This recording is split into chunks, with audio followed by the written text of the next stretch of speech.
अयोध्या से खबर मिल रही है, बेटे ने की मां बाप की हत्या, करवा चौथ के दिन उतारा मौत के घाट। नशे की हालत में पत्नी से हुई थी कहासुनी।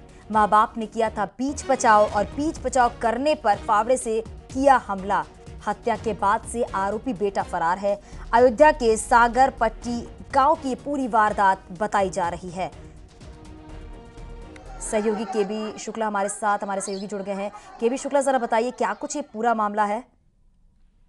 देखिए, ये थाना इनायतनगर क्षेत्र का सागरपट्टी गांव में, जहां पर एक पत्नी जो है वो करवा चौथ का व्रत थी। पति शराब के नशे में काफी देर से पहुंचा, लगभग 12 बजे पहुंचा। उसके बाद जो है जब देर से पहुंचा करवा चौथ के व्रत के दौरान, तो पत्नी से कहा, सभी पत्नी बहुत नाराज हुई कि आज करवा का व्रत है, आप 12 बजे आ रहे हो, ये कोई टाइम नहीं है। तो पत्नी से जब कहा सुनी हुई तो माँ बाप ने उसको रोका टोका, बेटे को भी डांटा कि तुम देर से आ रहे हो, और पत्नी को भी डांट रहे हो। जिसे नाराज जो है वो पुत्र ने पड़ोसी के घर गया, वहां फावड़ा रखा हुआ था, फावड़ा लेके आया और माँ बाप पे हमला कर दिया। एक घटना खबर रात 1 बजे की है, उसको जिला अस्पताल लाया गया, जहाँ पर दोनों की मौत हो गई है। फिलहाल पुलिस ने उसको कस्टडी में ले लिया है। हालांकि जिस तरह से ये घटना हो रही है कि करवा चौथ के व्रत के दिन पत्नी इंतजार कर रही है और पति देर से घर पहुंचता है, और जब पहुंचता भी है तो शराब के नशे में पहुंचता है। पत्नी जब बुलाना देती है कि साल भर में एक दिन ऐसा मौका आता है जब मैं व्रत रखती हूँ, मैं ब्राह्मण परिवार का परिवार है, ब्राह्मण परिवार से नाता रखती हूँ। ऐसे में जब पति शराब पीकर देर से पहुंचता है तो जाहिर सी बात है पत्नी जरूर बुलाना देगी, नाराज होगी कि करवा चौथ के दिन पति नाराज, जो देर से आ रहा है, रात 12 बजे आ रहा है, शराब पी के आ रहा है। तो पत्नी से कहा सुनी हुई, जब पत्नी से कहा सुनी हुई तो बीच बचाव के लिए माँ बाप भी आए, और जब माँ बाप आए तो माँ बाप का जो बुलाना था, जो नाराजगी थी, वो बेटे को नगवार दी और फावड़े से माँ बाप की जो है उसको काट कर हत्या कर दी। फिलहाल आरोपी जो है पुलिस के कस्टडी में है। केबी शुक्ला, ये भी बताइएगा जरा, जो आरोपी बेटा है जो फरार हो गया है, उसके बारे में क्या जानकारी मिल पा रही है और पुलिस प्रशासन की तरफ से क्या कुछ कहना है इस पूरे मामले में? अभी भी सूचना मेरे पास मिली है कि बेटे को पुलिस ने गिरफ्तार कर लिया है, और ये सबसे बड़ी एक घटना होती है करवा चौथ के दिन, जब एक पत्नी निर्जला व्रत रहकर जब पति का इंतजार करती है, चांद निकल आता है, उसके बाद भी जब पति घर नहीं पहुंचता है, तो जाहिर सी बात है कोई पत्नी होगी तो वो नाराज जरूर होगी। पत्नी नाराजगी व्यक्त की कि आज साल भर में एक दिन आता है हमारे लिए, मैं आपके लिए निर्जला व्रत रखती हूँ और आप शराब पीकर रात 12 बजे आ रहे हो, तो जाहिर सी बात है कोई भी पत्नी होगी वो नाराज जरूर होगी। शुक्रिया इस पूरी जानकारी के लिए। थोड़ी देर में सीएम योगी हरदोई पहुंचेंगे। सीएम योगी यहां पर नारी शक्ति वंदन कार्यक्रम में शामिल होंगे और यहां पर वो मिशन शक्ति के तहत आयोजित कार्यक्रम को संबोधित करेंगे, और इस कार्यक्रम में करीब 40,000 महिलाओं के शामिल होने की संभावना है। हरदोई में सीएम योगी कई विभागों से संबंधित परियोजना का लोकार्पण भी करेंगे।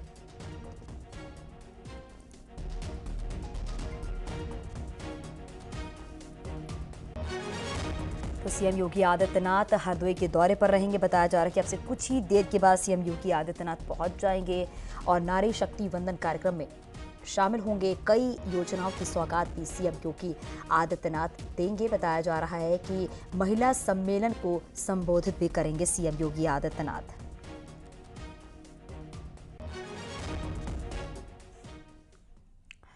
खबर गोंडा से है, जहां पर तंत्र मंत्र और बेटे की चाहत ने एक परिवार को हैवान बना दिया। आरोप के मुताबिक बेटे की चाहत में इन लोगों ने पड़ोसी की 22 महीने की मासूम बच्ची की बलि चढ़ा दी। 16 सितंबर को बच्ची गायब हो गई थी और 18 सितंबर को उसका शव रोड के किनारे पड़ा मिला। जांच के दौरान पता चला कि अलगू ने अपनी साली और तांत्रिक के कहने पर 22 महीने की मासूम बच्ची की जान ले ली है। पुलिस ने हत्या में शामिल 4 लोगों को गिरफ्तार कर लिया है। पुलिस के द्वारा जब लगातार जांच की जा रही थी, उसी क्रम में घबराकर इन लोगों के द्वारा दिनांक 18/10/23 को बच्ची के शव को चक रोड पे फेंक दिया गया। पुलिस के द्वारा चारों अभियुक्तों को प्रकाश में लाकर गिरफ्तारी की गई है। अन्य आवश्यक वैधानिक कार्रवाई की जा रही है।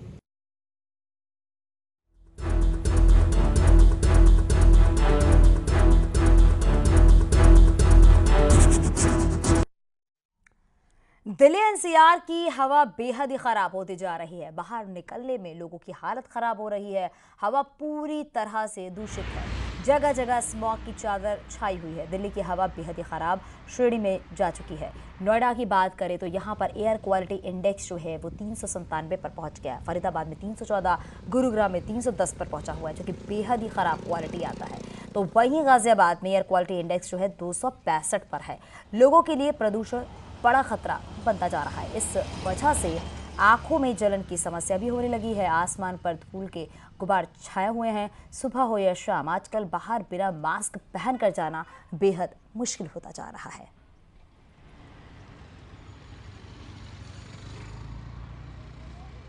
दिल्ली एनसीआर में लगातार प्रदूषण का जो स्तर है वो बढ़ा हुआ है। हालांकि एयर क्वालिटी इंडेक्स की बात करें तो वो 300 के पार यानी कि 350 से भी ज्यादा दिल्ली का जो एयर क्वालिटी इंडेक्स है उसको रिकॉर्ड किया गया है।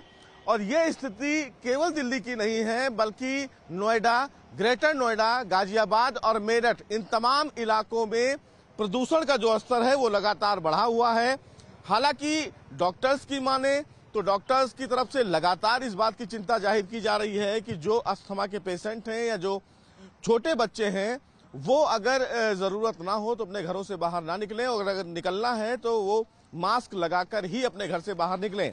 इस समय हम इंडिया गेट पर मौजूद हैं और आप देख सकते हैं कि इंडिया गेट पर आपको तस्वीरों में, जो हमारे कैमरामैन सहयोगी हैं प्रहलाद, वो आपको तस्वीरों में दिखाएंगे कि इंडिया गेट आज से पहले अगर हम देखते थे तो बहुत साफ दिखता था, लेकिन आपको तस्वीरों में सफेद जो ये चादर सी दिख रही है धुंध, ये ही प्रदूषण कहा जाता है, क्योंकि ये स्मॉग है। एयर क्वालिटी और PM 2.5 का जो लेवल है वो यही है, और ये सफेद जो बादल सी जैसी स्थिति आपको दिख रही है वो बेसिकली प्रदूषण है। और इसी की चिंता फिलहाल डॉक्टर्स और मौसम विभाग की तरफ से की जा रही है कि आखिर जो प्रदूषण फैल रहा है उसके पीछे की मुख्य वजह क्या है। हालांकि ये पूरा इलाका जो फिलहाल सफेद चादरों में आप देख रहे हैं वो फिलहाल प्रदूषण है। अगर बात नोएडा की करें तो यहाँ पर भी प्रदूषण एक बड़ी समस्या बन गया है। स्मॉग की चादर दूर दूर तक फैली हुई है। ग्रेटर नोएडा में भी प्रदूषण बेहद ही खराब लेवल पर पहुंचा हुआ है। प्रदूषण के बढ़ने से बच्चे और बुजुर्गों को ज्यादा समस्या हो रही है। उत्तर प्रदेश प्रदूषण नियंत्रण बोर्ड UPPCB के अधिकारियों के मुताबिक अगर हवा नहीं चली तो जल्द ही एयर क्वालिटी इंडेक्स जो है वो 400 तक जा सकता है। दिल्ली NCR गैस चैम्बर में तब्दील होता जा रहा है। बात अगर नोएडा और ग्रेटर नोएडा की करें तो यहाँ का एयर क्वालिटी इंडेक्स बेहद खराब श्रेणी में है, और यहाँ पर अगर बात करें तो लगातार प्रदूषण का स्तर बढ़ता जा रहा है। और आप तस्वीरें देखेंगे इस समय नोएडा के एंट्री गेट पर मौजूद हैं और किस तरीके से सफेद चादर से शहर ढका दिखाई दे रही है। इसके अलावा अगर बात करें तो प्रदूषण का स्तर आज नोएडा में एयर क्वालिटी इंडेक्स 300 के पार दर्ज किया गया है। ग्रेटर नोएडा में एयर क्वालिटी इंडेक्स 350 के पास दर्ज किया गया है। लिहाजा लगातार प्रदूषण का स्तर बढ़ता जा रहा है और आने वाले वक्त में एयर क्वालिटी इंडेक्स 500 के करीब पहुंच जाता है। और लोगों को, जो बच्चे हैं खासतौर पे और जो बुजुर्ग हैं, उनको चुनौतियों का सामना करना पड़ता है।